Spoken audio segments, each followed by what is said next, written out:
Hi, everyone. First of all, I will be playing the part of Sue Todd this afternoon. Unfortunately, and somewhat ironically, Sue's well-being is not very good. She's super ill. So I'm Louise Scodie. I'm from NABS, and I host the NABS podcast. So I will be hosting today. Thank you very much for coming. Today, we're going to be talking about mental wellness in our industry. And as you just heard, according to recent research conducted by NABS, more than 70% of people in our industry think that mental wellness should be front of mind at work. But unfortunately, around 35% of people in the industry feel unable to talk about mental wellness at work. And as we all know, our industry is fabulously exciting. It's one in which we're all encouraged to be very creative and have lots of ideas, but it's very difficult to do that if your mental wellness isn't being constantly supported. So what we're going to be talking about today are some practical ways in which we can approach mental wellness, in which we can help to boost both our mental wellness and also that of our teams, and what we can really do to make some positive change in the industry. So with me today, I've got three leading lights of our industry. And they're all people that are doing really positive things for mental wellness, so they're going to discuss their perspectives on this. So we've got Emma Flaxman, Senior Commercial Comms Lead at Channel 4. We have Natalie Bell, CEO of MGOMD, and also recently a NABS trustee. And we have Josh Krichefski, who's CEO, EMEA and UK of GroupM, and also President of the IPA. Welcome, and thank you very much, everyone, for joining us. And let's start with a check-in. How are you all doing today? Emma? I'm really good, actually. I had the first night's sleep without a child in my bed for 3 nights. Amazing. So I am tip-top today. Natalie, how are you doing? I'm all right, except I think I might want to be at the Bryony and Dr. Alex talk that we're competing with. But it's nice to have another talk around mental well-being. I'm all right. It's been I think we keep using the phrases fast start and bonkers busy year. So I'm a little exhausted. I'm also, as others are, heading into school holidays, which is frightening. So I'm a little bit anxious about that. But otherwise, I'm well. Thank you for asking. Well, actually, you know, the more people that are talking about mental wellness, the better. So it's really great that we get to share a platform with people like Bryony as well. And Josh, you have just returned from Glastonbury. How are you doing? I'm very well, thank you. I slept very well last night as well, but I am a bit tired. Well, I have a 6-year-old and I haven't slept in that many years, so welcome, join the club. So I hope you're all feeling a little bit more rested than we are up here, apart from Emma. Now, what do you think the number one issue is facing our industry that you think is driving challenges for people around just being able to cope well with all of the hard and fast action in the industry that you were just alluding to? Emma, what do you think? So I became a mental health first aider just before COVID happened, actually. And I think the issues have changed over the last 2 or 3 years, specifically in the last 18, 20 months. Burnout. I would say burnout is one of the core reasons why people are impacted now. I think the fact that, you know, we work in an industry where client spend has been quite difficult, but our resources aren't necessarily matching the demands of the client. So I think people are struggling to keep on top of everything. So, I would say burnout is probably the number one. So if you've got someone on your team and you suspect they've got burnout, what signs are you picking up on? So burnout is essentially extreme stress, and it tends to come in quite a lot of forms. One of them would be potentially signing in sick, which, you know, we've kind of all witnessed, but the difficult thing is not everybody uses that as a reason as to why they're ill, so you've really got to look out for other things. Other things would be, they can be quite physical, so you can see physical sickness, you can see headaches, quite a lot of them, eye strain. Almost, I mean, somebody who's dealing with burnout can literally drop a teaspoon and have a breakdown. So it's one of those things to watch where somebody's in your mind, overreacting to something they normally wouldn't. It is potentially a good idea to check in for burnout, yeah. Natalie, what do you think that number one issue is that's really challenging people? I think there's something going on in our industry at the moment, particularly agency side, which is that we're seeing it a lot affecting the middle level of our industry. I know it came out in the All Ears research that NABS ran last year. I think we need to work a lot harder at understanding the pressure we're putting on that level, by which I mean sort of account manager, account director level, where actually if we look at the people we've got in our business, they are the least happy, least engaged, probably under the most pressure. If I look at from COVID 2023, 50% of our leavers were at those levels. So you think about that sort of churn and coming back in. And it's because they are getting ever more pressure from above, ever more pressure from below, at that manager level, what they have to deal with, not just in their work and what they're delivering for clients, but also in managing teams and managing how we now have to look after our teams and duty of care. It's an enormous amount. We went through a period after COVID as agencies where we were over-promoting as a whole industry, so people aren't equipped at that level either. So I'm really worried about our duty of care as an industry to that level. And it doesn't just come in more training, because that's just more. We do have to equip them better, but we have to help them better structurally. I think on average at that level, our people are managing about 3 to 4 people. We have to change this horrible cliche of a business that you only get promoted if you manage more people, right? So structurally, we need to help that level as well as an industry. NABS would very much agree with that, and we're actually launching a managers training program. It's rolling out from now, in which we're going to help managers in various ways manage their own well-being and to help them have those conversations at work about mental wellness, and we'll come on to that in a bit. Josh, what do you think that number one issue is? I mean, I think I agree with both of those, but I think another issue is uncertainty, I would say. I think that's something that I don't think I've been working in this industry for, I actually can't remember how long, but I think it's about 26, 27 years.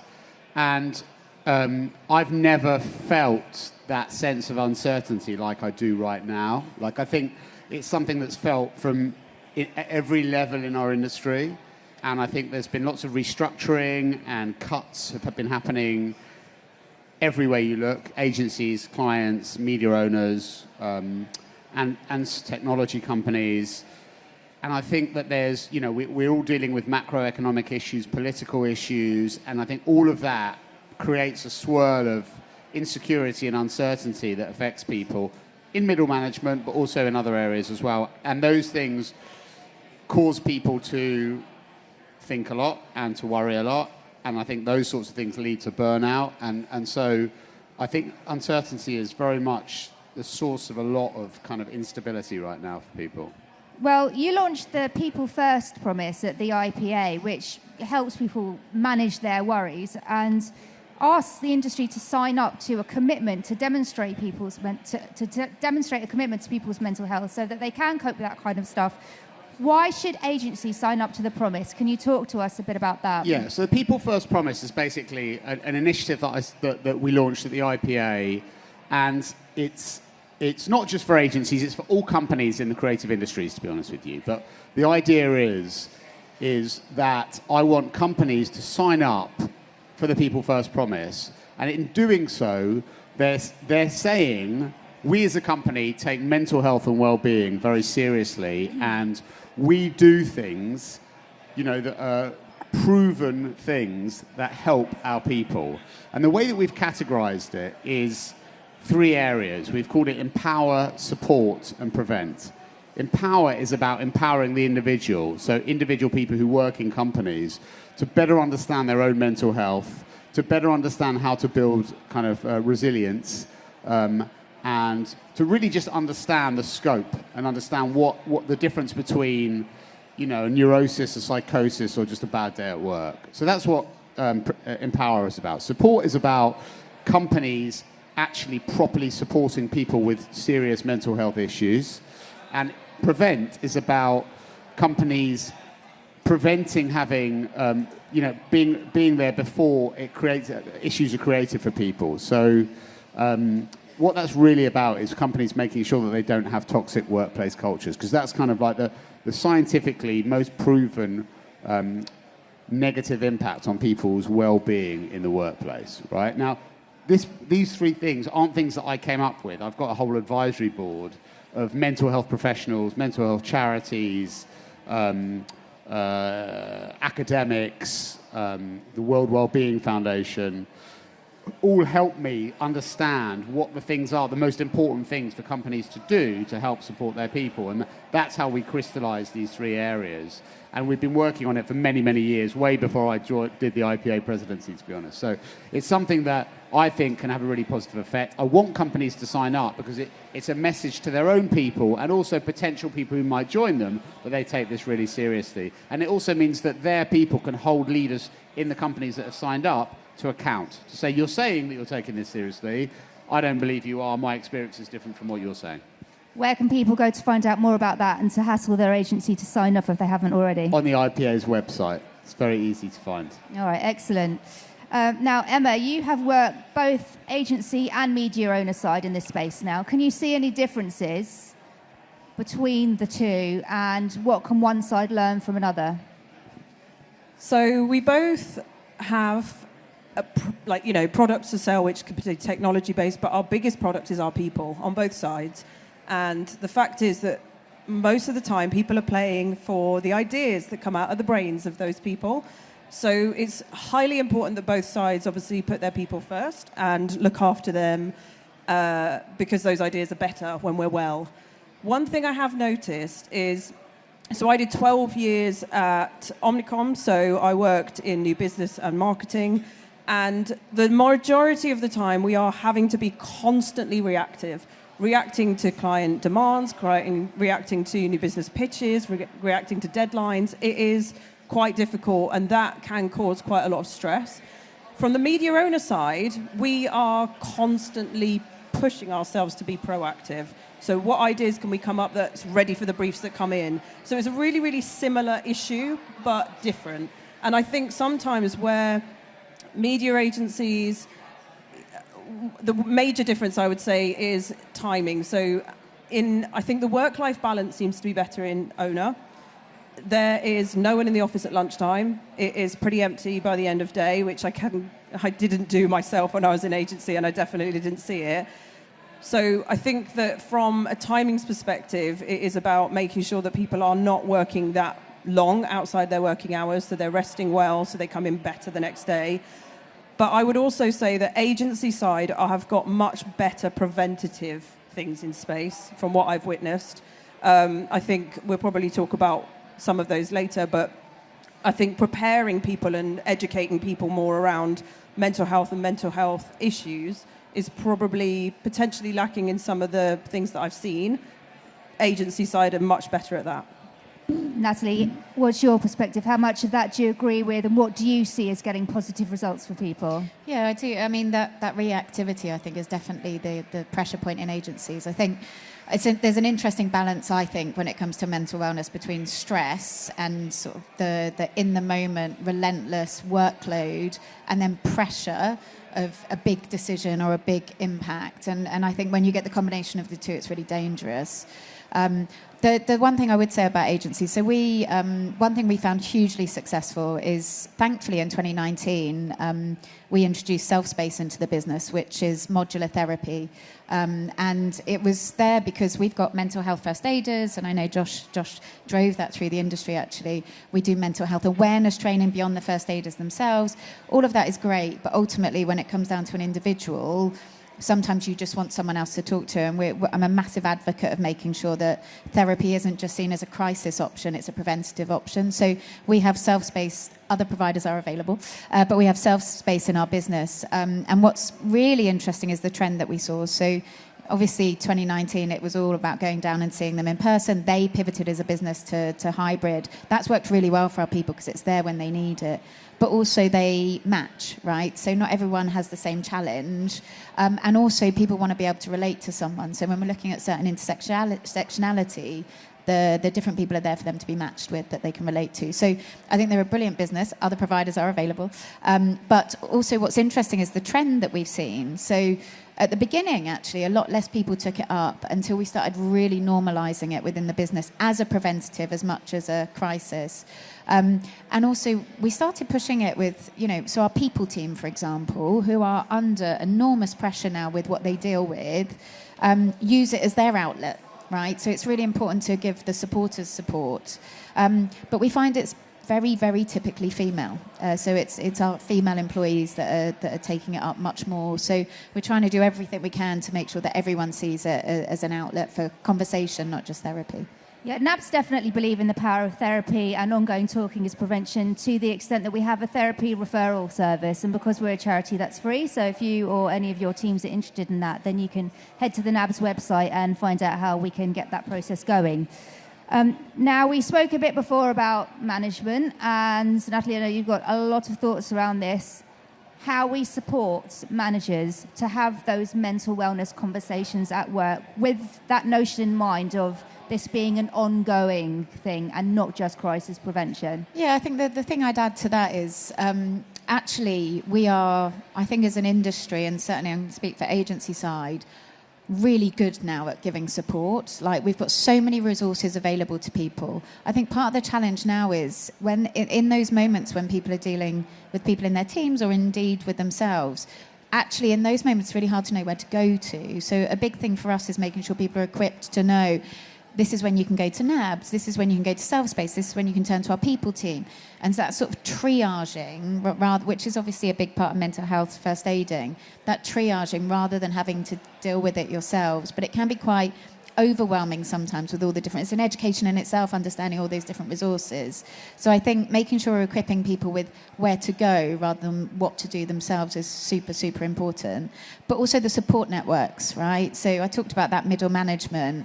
I think we do a load of stuff in the industry at senior levels for support networks. You know, for me, WACL is a great one of those. You know, we do senior. We do a lot actually at junior level, because when people are onboarded and entry level, we do loads in that space. But we just sort of miss this middle bit out. So I think support networks so that they know that they've got someone to talk to when they're dealing with an issue is very important as well.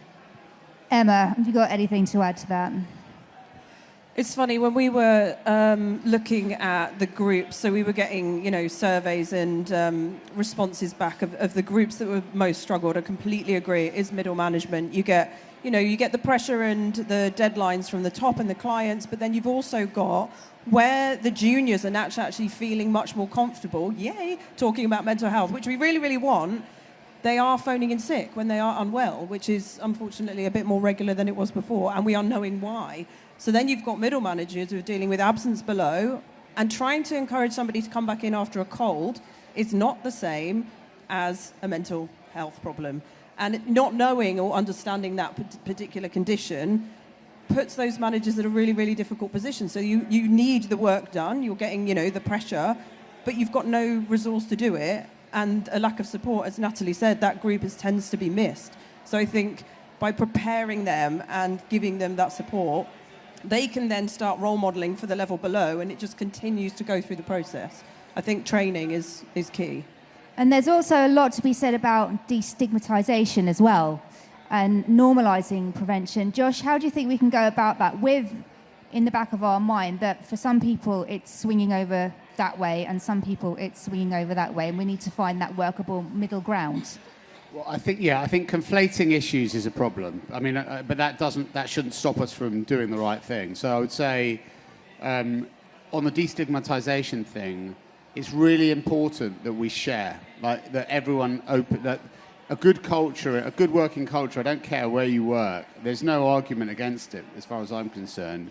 Is sharing and people being comfortable openly sharing, and particularly men, honestly, because I think Natalie made a good point there, which is that a lot of the time it's harder to get men to talk about their feelings or their experiences in a public way because of the stigma that might be attached to it. So I think definitely in the workplaces that I've been in over the last decade, the things that have had the most powerful impact on the culture of the business and changing... Are we out of time? Not yet, no, we're fine. It's looking very chilled out over there. Stop scratching yourself. It is kind of actively encouraging people to share in a public way and actively promoting those people as well. Like, I know that sounds like, obviously promoting people if they deserve to be promoted, but not being apologetic about promoting people who have stood up in front of the whole company and said, I struggle with depression, or I've had suicidal thoughts, or my partner, whatever, is bipolar, and it's talking about their experiences. I think it's a really important thing. And I think senior people talking about what keeps them up at night and their issues, I think is a really positive thing as well, because if you want to talk about role modelling, it's important that senior people do that. So I think around destigmatisation, those things have a really... I definitely think the things where I've seen a big change in culture, change in culture is what's important, really, in companies. Moving from kind of like hard-nosed, work hard, play hard culture to kind of softer, more kind of feminine culture, really. You have to have sharing. So I'd say for me, that's probably the most important thing. And I'm just going to add to this, and Josh knows this because we've talked about this. I think if we are going to look at all areas we need to destigmatise, it has to be all areas. And one that I'm trying to crack at the moment, which we don't talk about at all, which has a massive impact both ways on mental health, is addiction. And we don't talk about it anywhere because it is that last taboo. So my mum was an alcoholic. She died sadly from alcoholism. She was a housewife, right? So it is there in our industry, and it is impacting people, whether it is a symptom of a mental health challenge or it is inflating a mental health challenge and depression. So I think when we're talking about destigmatizing, we've done so well with mental health. It's exactly the same. I won't even go into right now some of the really, really, really bad policies we have from a health perspective when it comes to addiction in the workplace, in the UK in particular. You think they're too punishment heavy rather than understanding? Our policies in the workplace are for performance, not for support. Right. And the UK is quite unique in that, and it went to government 4 years ago and they kicked it out. So there are areas that we still need to destigmatise that are very, very related to mental wellness, but we don't want to go near it because we might feel like hypocrites in the workplace because we're all sitting there with a drink in our hand. There's a massive difference between drinking and alcoholism, by the way. So I just think when we're talking about mental health, we can't shy away from the harder areas to deal with. Firstly, thank you for sharing that with us, and I'm really sorry to hear about that. The thing that occurs to me is it's not just the person who's battling addiction, or the best way to phrase that, it's the people around them as well. And Totally. What would you say about the support for them if someone's going to work and maybe it's their spouse or their child or their parent? And that's it, because we're not talking about it at all. I can't tell you the amount of people. So I have done panels in the workplace. As soon as you start talking about it, people approach you, but they don't talk about it otherwise, right? And I can't tell you the amount of people, as soon as you start talking about this, it's like oh my God, actually, I think my sister's an alcoholic. I can't talk to anyone about it. I don't know where to go. So if we're not talking about it, whether someone's directly impacted or indirectly, there's no support. So I couldn't agree. Emma, what do you think needs to be done around the issue of destigmatisation? I mean, I fully agree with everything that these guys have just said. One of the things, so when I became a mental health first aider, I became very, very passionate about mental health to the point where it actually became part of my remit. Now, I felt slightly under pressure about that because I felt a responsibility, and I don't think a mental health first aid certificate was enough. So, yeah, I went on and did a master's in neuroscience and psychology at King's, and I'm not recommending it to anybody on top of a full-time job and 2 children. However, I learned so much on that I started my own blog because I wanted other people to understand what I'd learned. Now, mental health should be taught in schools. Mental illness should be taught about in schools because actually the stigma around, if you said somebody 5 years ago they were taking antidepressants, people would feel worried about it and freak out a little bit. But, our whole body is made of chemicals. Sometimes your chemical doesn't work. You add a different chemical in. It's that straightforward. But it's not looked at like that. And, things like alcoholism and suicide, those particular really, really difficult conversations are hard to have in the workplace. Our people teams are not equipped for it. Our mental health first aiders are possibly your best bet at the moment. But there's so much more to learn. And to be honest with you, the resources are everywhere. And I think one of the things that is most important is if you've got someone in your team that has a condition you don't understand, educate yourself and understand their particular uniqueness because everybody is impacted separately. Totally agree with all of this. Somehow we have rushed to the end of the session, so it's just our last question now about what works for each of you personally, something that helps to keep you on balance and bring you back to your equilibrium or as close as when you're having a challenging time. Let's start with Josh. I mean, I'm not going to talk about a tactic because everyone has tactics, but I mean, I guess the most fundamental thing for me is to have perspective. So, and perspective can come from all sorts of different places. But I guess what I try and do is remember that I'm not that important, and thinking about me, because that's generally when people get stressed, when they think about themselves. Thinking about me is not very helpful, and I'm tiny in the whole world. And so when I remember that, it kind of takes stress away from me, honestly. Natalie, what do you think? Yeah, I have a big thing at work as well. I will talk about a tactic, but I have a big thing at work, which is don't sweat the small stuff. And I think, sadly, that's when, the dropping a spoon, is obviously a moment of sort of trigger for what's underneath. But I think what also occupies our mind is small stuff that really does not matter. So if we don't matter, nor does some of the small stuff, which is office politics and stuff. So, but what I would say is know your tactic, right? So I've often felt really bad because I'm shit at mindfulness. It's just not my thing. It's really difficult. But it's just not my thing. And then I look and go, oh God, well, no wonder I'm stressed because I'm not very good at I actually really enjoy running on my own with my AirPods in, and that's it, right? So it's fine. That's mindfulness. Is that yours? That's mindfulness. Oh, I guess it is, yes. I don't do mindfulness sitting still very well. It is, you're right, yes. So. But it is just know your thing. I think it's just know your thing, and it doesn't have to be what everyone else is talking about, the latest trend or, or yoga. Just know your thing. And Emma, what about you? What's your go-to? I would say that mine's a huge contrast of surrounding myself with all the best people and then surrounding myself with nobody. A nice equal mix of the both, headspace. I love the idea of surrounding myself with nobody because I'm surrounded by my child all the time. I love her very much, though. Well, listen, thank you so much for being so open and so candid, for doing everything that you do for mental wellness in the industry. And I'd like to thank all of you for sharing this session with us as well, because the more of us that start talking about mental wellness at work, the more we can have a ripple effect and start to get other people along for the ride for the benefit of us all. If you want to find out more about NABS support services, then head to nabs.org.uk. You can also find out about the NABS podcast there as well and give that a listen. Until then, thank you very much to Natalie, to Emma, to Josh, and thanks to you all. Goodbye. Excellent.